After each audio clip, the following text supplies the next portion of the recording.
Soy Fernando Díaz Villanueva, hoy es 3 de mayo de 2017 y esto es La Contracrónica.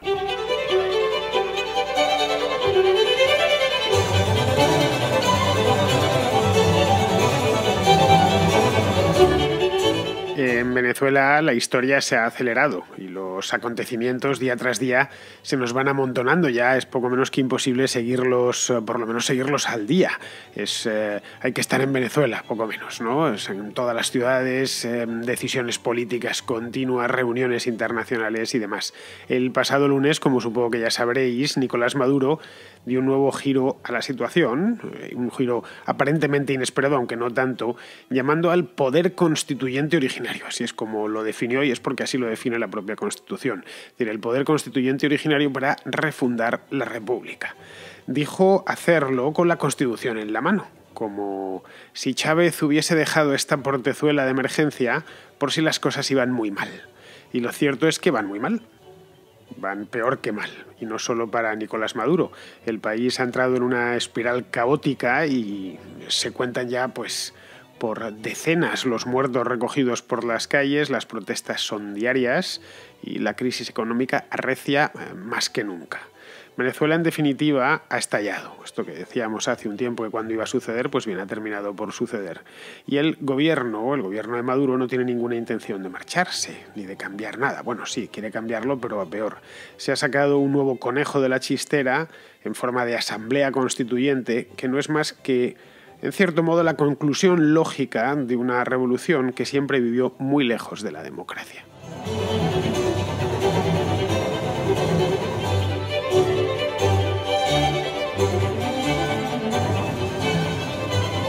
El anuncio de Nicolás Maduro del lunes pasado por la tarde, llegó a España a última hora de la noche, ya prácticamente de madrugada. Yo estuve, de hecho, acababa de terminar la contracrónica, la que hice sobre los 100 días de Donald Trump, y empecé a informarme bien, lo había visto antes, me quedé un poco descolocado y dije, caray, se me va a escapar esto, pero bueno, me gusta dejar siempre como mínimo un día que las cosas, o por lo menos unas cuantas horas, ¿no? Que las cosas reposen un poquito. Este es un programa de análisis y no tanto de información, así que ahora que ha pasado ya más de un día puedo verlo con mucha más perspectiva, y es importante cuando vas a hacer un análisis tener cierta perspectiva. Bien, pues esto sorprendió a muchos y se les veía, por lo menos en la madrugada del lunes, la madrugada en España quiero decir, se les veía muy sorprendidos por cómo ha podido hacer esto, pero realmente se ha vuelto loco, pensaban algunos. No olvidéis que hasta hace 4 días, por estas latitudes, en concreto por entre el paralelo 36 y el 43, que es donde está España, pues había muchísimos defensores de la revolución bolivariana, y muchos además de buena fe. Te decían, bueno, es que a pesar de todo es una democracia, sí, además ha acabado con la pobreza, etcétera. No estamos hablando de los comunistas más reincidentes, no, gente de buena fe, insisto, que pensaba o que quería pensar, y a estas alturas era difícil, pero todavía quedaba y se les veía en los comentarios de algunos periódicos, que es donde yo pulso normalmente la opinión del país, pues del país también. En los comentarios del país también se veían peleas de este estilo. Pero ¿cómo es posible? No había cierto desconcierto. Pero no debería ser así, no debió crear desconcierto. A mí me pareció lógico y me pareció razonable dentro de la lógica bolivariana, quiero decir. Desde antes de que empezasen las protestas, que ya la cosa, como bien sabemos, va para más de un mes, para mes y medio, el gobierno andaba buscando el modo de cerrar definitivamente el conflicto que tienen ellos, con la democracia representativa o con lo poco que queda. Es decir, acabar de una vez por todas con el único resquicio de democracia liberal que queda en toda Venezuela, que hoy por hoy es la Asamblea Nacional. Democracia liberal institucional, quiero decir, quedan por supuesto muchos más resquicios de libertad en tanto en cuanto el país sigue conectado todavía a Internet, es decir, no es Corea del Norte ni nada por el estilo, y el venezolano medio puede aún, insisto, que lo mismo dentro de un año, eso ya no es posible, como no es posible en Cuba, puede conectarse a través de su teléfono móvil a Internet y subir un tuit. Con ciertas lentitudes, todo hay que decirlo, no disponen del ancho de banda que tenemos en otros países, pero bueno, que todavía pueden hacerlo. Quedan algunos diarios refugiados ya en Internet, es decir, es poco menos que lo que queda de democracia en Venezuela es poco menos que los restos, ¿no? Eso que se deja uno en el plato, un plato que le ha gustado mucho, que al final pues intenta rebañarlo con la cuchara, pues eso es lo que va quedando de democracia. Pues bien, eso le molestaba al propio Maduro y al régimen en sí, y quería acabar con ello. De ahí su primera decisión, la que hizo estallar todo este conflicto, que fue la de despojar a la Asamblea Nacional de sus competencias. Esto se ha visto en todos los medios, en concreto en este programa en varias ocasiones a lo largo del último mes y medio, ¿no? Si tenéis alguna duda, pues ya sabéis, id al archivo y ahí tenéis, por si os pilla esto de nuevas. Pues ya vuestro interés por Venezuela acaba de empezar, a pesar de que el mío por aquel país viene de hace bastante tiempo. De ahí que como tengo ya construida más o menos el relato, me cuesta poco ir informándome e incorporando lo nuevo, ¿no? Bien, la Asamblea Nacional en Venezuela no tiene demasiado poder. Es una república, digamos, hiperpresidencialista. De eso ya se encargó Hugo Chávez, de que la Asamblea Nacional estuviese a lo más. Él concibió en su momento algo parecido a una asamblea de aplaudidores, ¿no? Eso es lo que decían que eran las Cortes en España durante Franco, ¿no? Decían, básicamente iban aplaudidores, iba allí Franco de vez en cuando y le aplaudían. De hecho, quitaron hasta el nombre de diputados y los llamaban procuradores, porque eso de diputado sonaba, era demasiado liberal, ¿no? Era un diputado, era de otra época, entonces se les empezó a llamar procuradores nacionales. Pues algo así es lo que Chávez tenía en la cabeza, con la salvedad de que todavía se podía elegir a esa asamblea de manera universal, es decir, a través de los partidos se podía elegir como en cualquier otro país.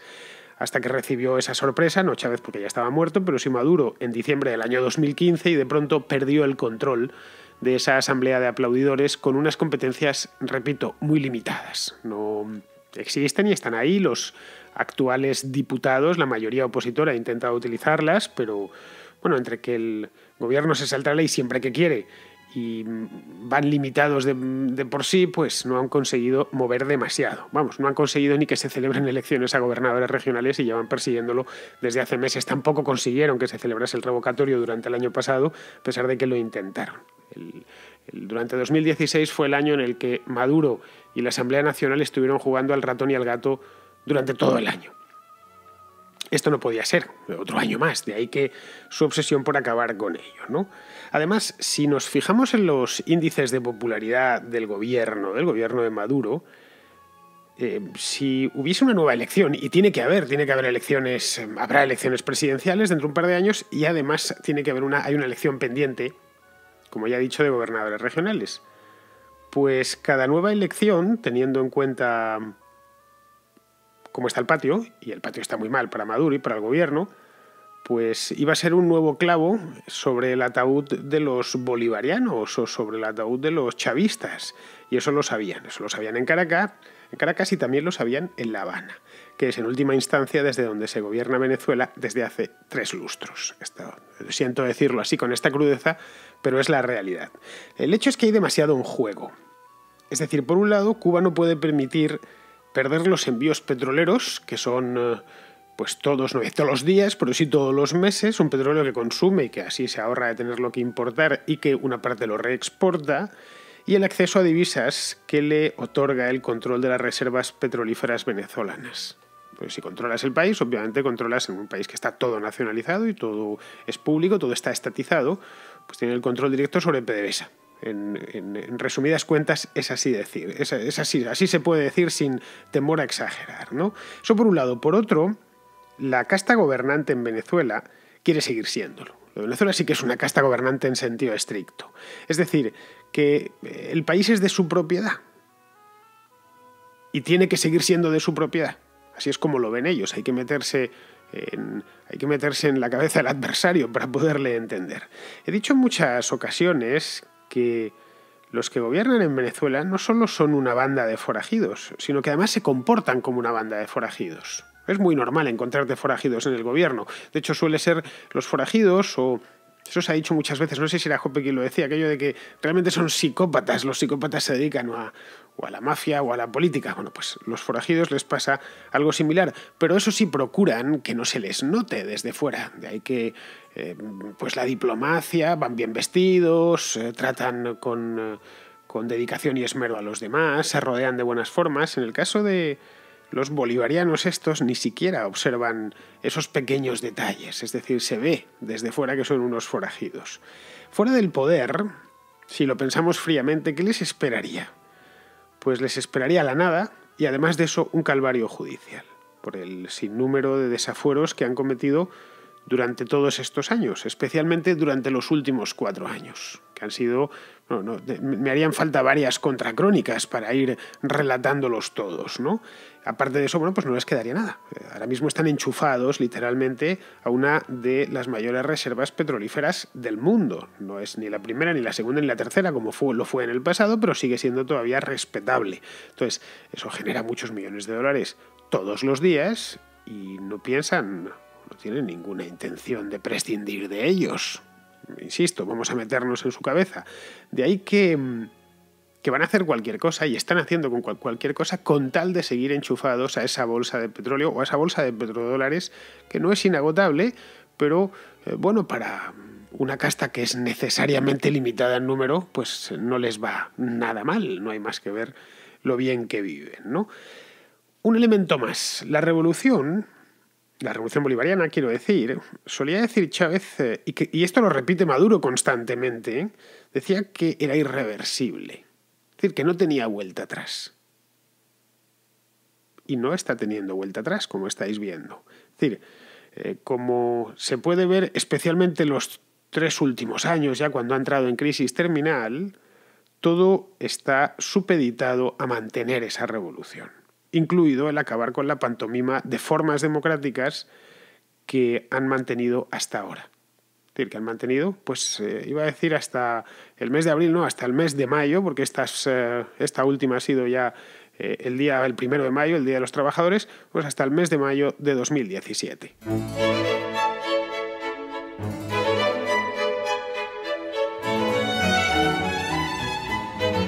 En este punto podréis hacerme la siguiente pregunta. Vale, todo muy bonito, te ha quedado muy bien hilvanado el argumento, pero ¿esto cómo se hace? Es decir, ¿cómo se desmonta una democracia desde dentro?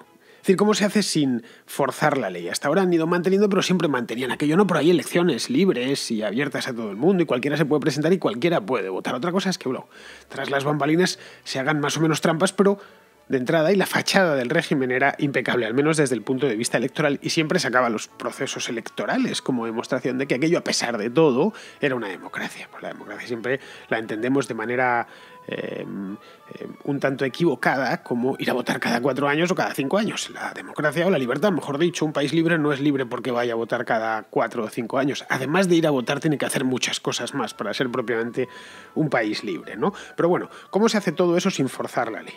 O al menos sin forzarla demasiado, o sin forzarla de una manera muy evidente, que se note y que te busques una bronca internacional. Pues es sencillo, retorciendo la Constitución para acabar con esa misma Constitución. Algo que se ha hecho continuamente en multitud de ocasiones, no ya en Venezuela, pero sí en otros países. Si nos vamos a la Constitución del 99, del año 1999, que es la última Constitución de Venezuela, después de la del 61 creo que fue, que quedó abolida entonces, esta Constitución contempla en su artículo 347 que el pueblo es el constituyente originario. Así es como lo dice textualmente. Que es el depositario, estas son palabras textuales de la Constitución, el depositario del poder constituyente originario.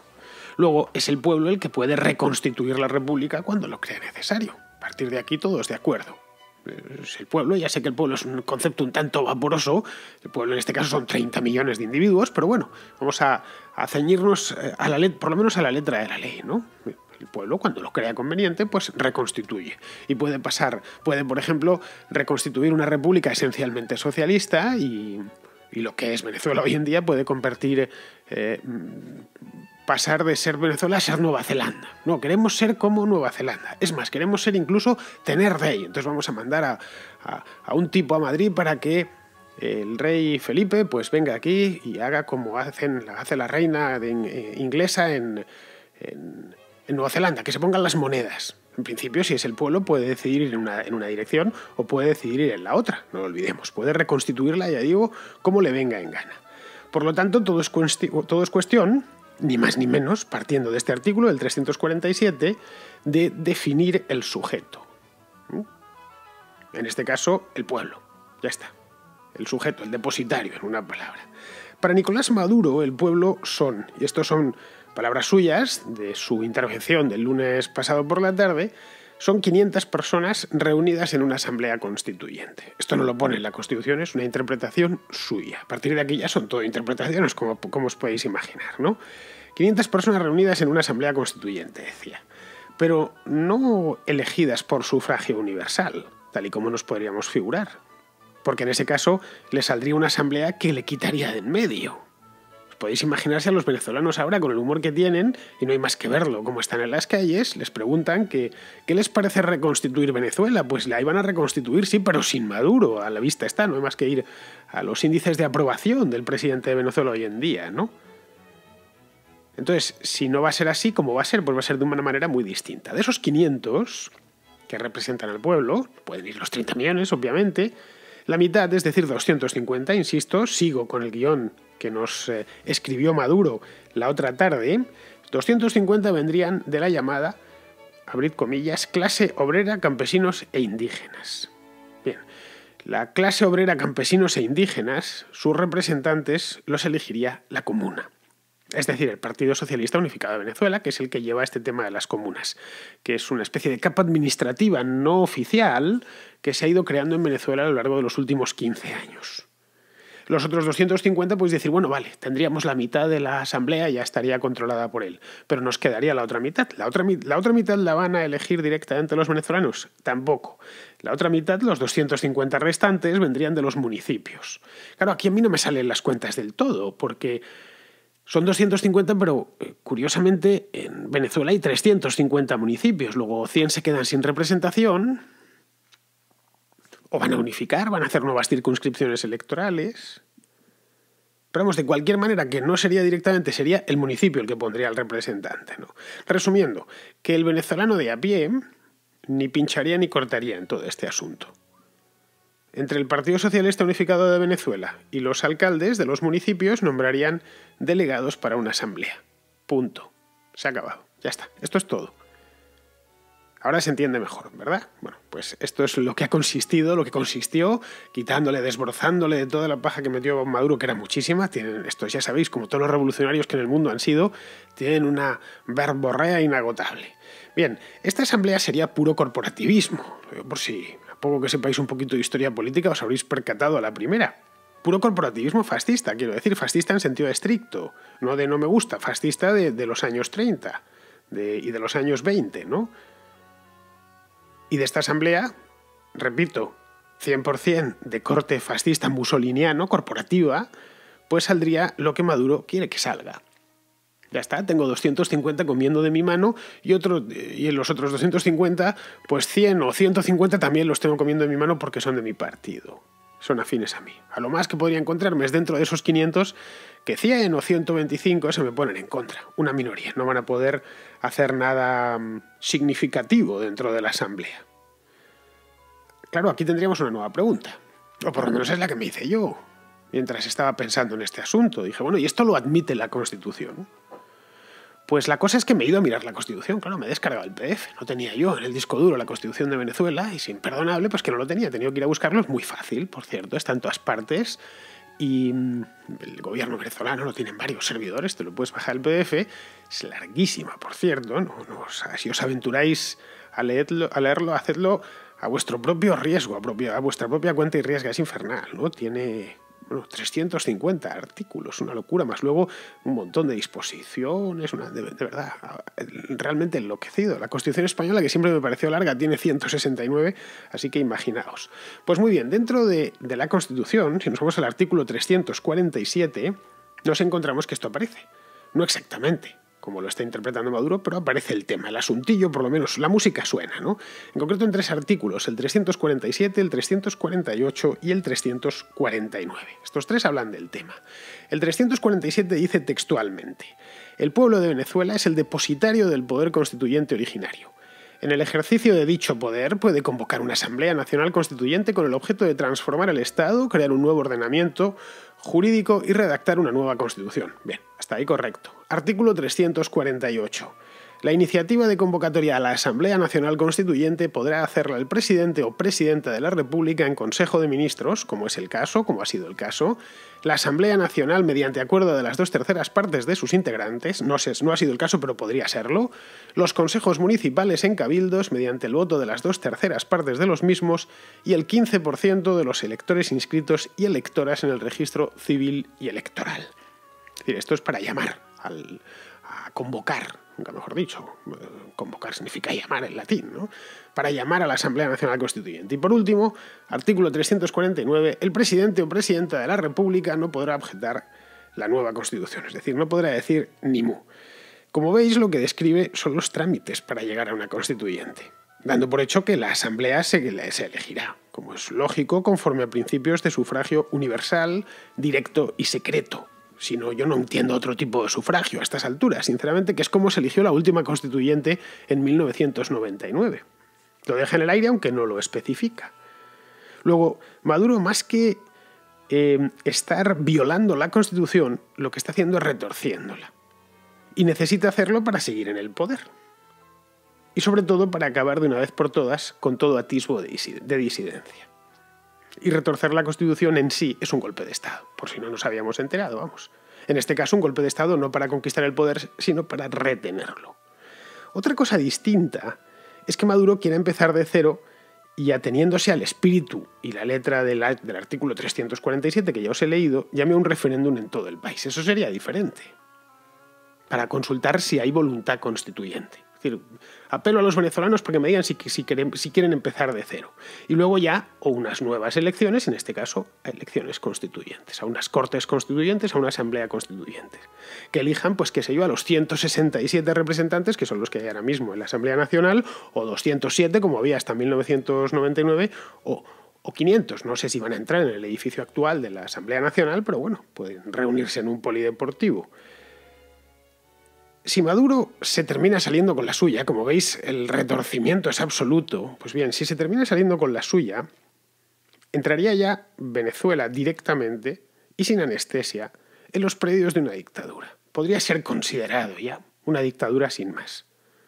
La república que saliese de aquella asamblea sería, de hecho, calcada a la de Cuba, por si no somos conscientes del tema.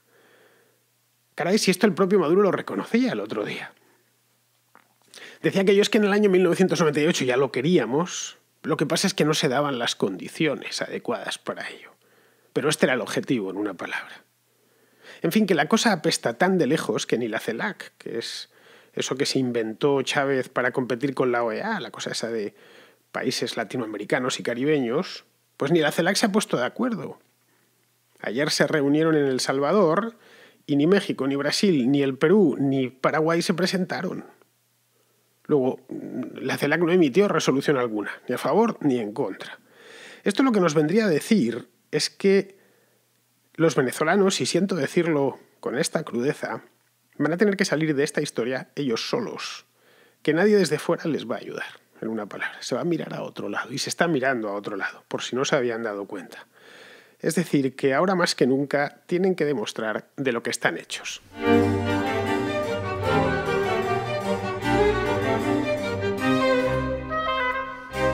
Diego Ruiz, que está en Madrid, tiene una reflexión muy acertada, acertadísima de hecho, sobre el tema del populismo. El concepto de populismo que se utiliza, en mi opinión, pues para demonizar todo aquello que se sale del consenso socialdemócrata, de las líneas, digamos, de gran convergencia entre los partidos tradicionales en Europa, que fundamentalmente son el conservadurismo y los partidos socialdemócratas. Esto creo que está mal. Creo que es una manera de demonizar a todo aquello que amenaza a este consenso socialdemócrata. Creo que no es verdad que todo lo que se sale del consenso socialdemócrata haya que llamarlo populismo, y de hecho creo que se utiliza la palabra populismo, que el sistema, los medios de comunicación mainstream, los políticos, en general la opinión pública predominantemente políticamente correcta, pues utiliza la idea de populismo para defenderse de todo aquello que supone una amenaza contra sus ideas y contra el pensamiento predominante, ¿no? Yo creo que esto está muy mal. Creo que los liberales deberíamos utilizar este concepto, pero con muchísimo más profundidad, porque no es verdad que todo es populismo y que muchas de las ideas que se están apareciendo no son populistas.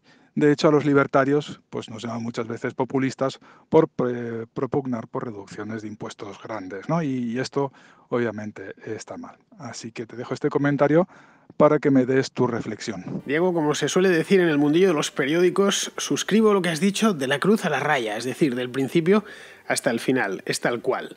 El populismo ha terminado siendo, lo he comentado en alguna ocasión, ha terminado siendo un término total, un término para todo, sirve para todo, para lo que lo quieras, ¿no? Es decir, para lo que quieras. Significa una especie de marca blanca a la que tú le pones el nombre encima y la cantidad, ¿no? Populista, este automáticamente es populista, y efectivamente todo lo que se sale del consenso, podemos hablar de consenso socialdemócrata, que sería muy justo, pero el consenso en general, todo lo que se sale del consenso es populista. Es una manera de... luego se carga negativamente el término, que ya de por sí populista nos suena mal, no suena muy bien, y sirve lo mismo para atacar a partidos de extrema izquierda, de extrema derecha, liberales, en fin, todos los que se salgan del consenso automáticamente son populistas. Todos los que digan cualquier cosa que se salga del consenso general que preside en nuestra época, pues automáticamente eres populista. Es en cierto modo una actualización de la palabra hereje. Antiguamente, no, eres un hereje, pues es que estás, pero... ¿Cómo se te ocurre decir que, pues qué sé yo, que la Virgen no lo era? Esto es una herejía y esto remueve los cimientos de la sociedad. ¿No te das cuenta que es un consenso? Pues algo parecido pasa aquí. ¿Cómo que estás en contra del impuesto sobre la renta? ¿Pero qué estás diciendo? Eres un populista. ¿O cómo que estás a favor de frenar la inmigración? ¿Pero qué estás diciendo? Eres un populista. Es decir, vale absolutamente para todo. En concreto, desde el Partido Popular... todo lo que no es sorayismo es populismo, no sé si os habéis dado cuenta. Es decir, el centro es Soraya Sáez de Santamaría, y a partir de ahí tienes populismo a un lado y populismo al otro. De ahí que es normal que a los liberales, o los libertarios, como comenta Diego, pues se nos tache rápidamente de populistas, pues porque decimos cosas que son de puro sentido común, y que deberían ser el consenso, por cierto, como que el impuesto sobre la renta de las personas físicas es un atraco y es un disparate, y es un disparate fiscal, una aberración fiscal que hace tributar al trabajo. Pero bueno, parece ser que si lo dices, pues es como si hubieras mentado a la bicha. En fin, que Diego, que muy valioso tu aporte y es, tal y como lo has dicho, el término que sirve para cualquier cosa. Muy bien, pues continuamos. Muy lejos de Diego, que ya he dicho que estaba en Madrid, está Pablo. Pablo está en México. Bueno, Pablo está en México y además es que es de México. Pablo tiene un tema muy interesante entre manos. Actualmente preparo mi tesis para graduarme de la licenciatura en Ciencias Políticas y estoy planteándome una investigación sobre cómo las ciudades-estado, por ejemplo Singapur, y el libre mercado son y potencian el desarrollo. Un poco dirigido a la teoría del Estado. Mi pregunta es, ¿qué ejemplos históricos y actuales de eso puedo citar y qué textos podrías recomendarme? Saludos desde acá. Bueno, Pablo, ciudades-estado hay unas cuantas, no tantas como a mí me gustaría, pero hay unas cuantas. Es lo que se conoce en geografía como microestados. Ya sabéis que tratan de, con lo bonito que es eso de ciudad-estado, pues nada, pues yo lo llamaría polis directamente, como en la antigua Grecia, ¿no? Pues microestados. Bueno, pues estos microestados tienen que meter la palabra estado como sean los cabritos estos de los geógrafos. Bueno, pues dentro de microestados hay muchos, no sé si habrá 20 o 30 en todo el mundo.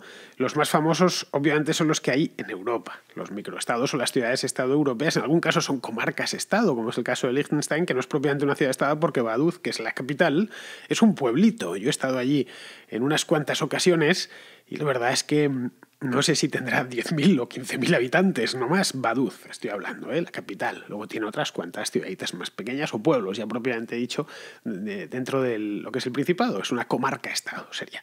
Algo parecido le sucede a San Marino, por ejemplo, ¿no? Bien, aquí tendríamos así, de una manera muy rápida, pues tendríamos Mónaco, tendríamos el propio Liechtenstein, tendríamos Andorra, San Marino... si me apuras, bueno, Andorra ya lo he dicho, si me apuras Gibraltar no es propiamente un estado porque depende de otro país, pero bueno, como ves, Malta también podría ser un microestado, podría ser una ciudad-estado, en este caso una isla-estado, son dos islas, pero bueno, en América creo que hay alguno, podríamos considerar, pues qué sé yo, algunas islas del Caribe, tipo las Barbados, Granada y cosas así, ¿no? No sé, incluso las Bahamas, aunque son más grandes o porque son bastantes islas, ¿no? Es decir, hay unos cuantos por el mundo. Son todos o prácticamente todos son bastante libres y bastante prósperos. El más grande de todos, por lo menos desde el punto de vista demográfico, es Singapur, que tiene como 5 o 6 millones de habitantes. Hong Kong también entraría dentro de esta categoría, aunque propiamente pertenece a China, pero por lo demás se autogobierna, ¿no? Los islotes del Pacífico, sería pues, ya sabes, Nauru, pues la Micronesia, todas estas islas pequeñitas, Tuvalu. Tuvalu, por cierto, tiene una capital que es fantástica, nunca se me olvidará, desde hace 1000 años que la aprendí, que se llama Funafuti. Así tal cual, Tuvalu es un islote que en el Pacífico, enanísimo, es una especie de atolón. Bueno, pues la capital y creo que la única ciudad de Tuvalu, ya es un decir que eso es una ciudad, se llama Funafuti, podéis ir a buscarlo, es tal cual, ¿eh? El nombre es ese. Yo la verdad es que si fuese de Funafuti me daría un poco de vergüenza decir soy de Funafuti, o lo diría así con la boca pequeña. Bueno, uno no elige dónde nacer, pues me tocó nacer en Funafuti, ¿qué le vamos a hacer? Parece un nombre casi de chiste, aprovechando que ahora no me está escuchando ningún tipo en Funafuti, pues puedo decirlo con toda la tranquilidad del mundo. Bueno, pues eso es lo que hay, esto es lo que hay. Es decir, hay unos cuantos, no tantos como nos gustaría a ti y a mí, pero sí unos cuantos. Lo que no sé si existe bibliografía sobre el tema, eso ya lo desconozco. Hay evidentemente libros y material y documentales hechos sobre distintos países, pero no una bibliografía completa. Es decir, si se ha hecho un estudio sobre esto, no tengo ni idea. Pero si yo tuviese que hacer el trabajo que vas a hacer tú, yo iría caso por caso, uno a uno, no son muchos, como puedes ver, qué sé yo, pillas, por ejemplo, 20 o 15 o 20, los más llamativos, los que más te gusten, y a partir de ahí pues los pondría en relación unos con otros y sacaría una conclusión basada en los hechos, obviamente. Si pudieras visitar alguno, pues sería mejor. Lo que pasa es que estando en México lo veo complicado. Si estuvieses en España, pues podrías acercarte a Andorra o a Gibraltar para verlos en persona, porque muchas veces se gana muchísimo más, vale un viaje corto que un libro largo, os lo aseguro. No hay información mejor que la que reciben tus propios ojos, sobre todo si eres una persona observadora. Muy bien, pues con esto espero, Pablo, que haya quedado respondida tu pregunta, y con esto ya nos vamos a ir como todos los días con Pizarro. Y Pizarro nos quiere hacer su peculiar y por lo tanto buena balance de los primeros 100 días de Donald Trump. El manual de presidente de los Estados Unidos incluye incumplir promesas electorales, colocar a familiares y amigos, movilizar las tropas y tirar algunos pepinazos, redefinir amigos y enemigos internacionales, empantanar leyes en el Congreso y bajar su popularidad. Como opcionales quedan escándalos sexuales, recibir nóbeles absurdos o hacerse fotos con vestimentas o regalos estrafalarios.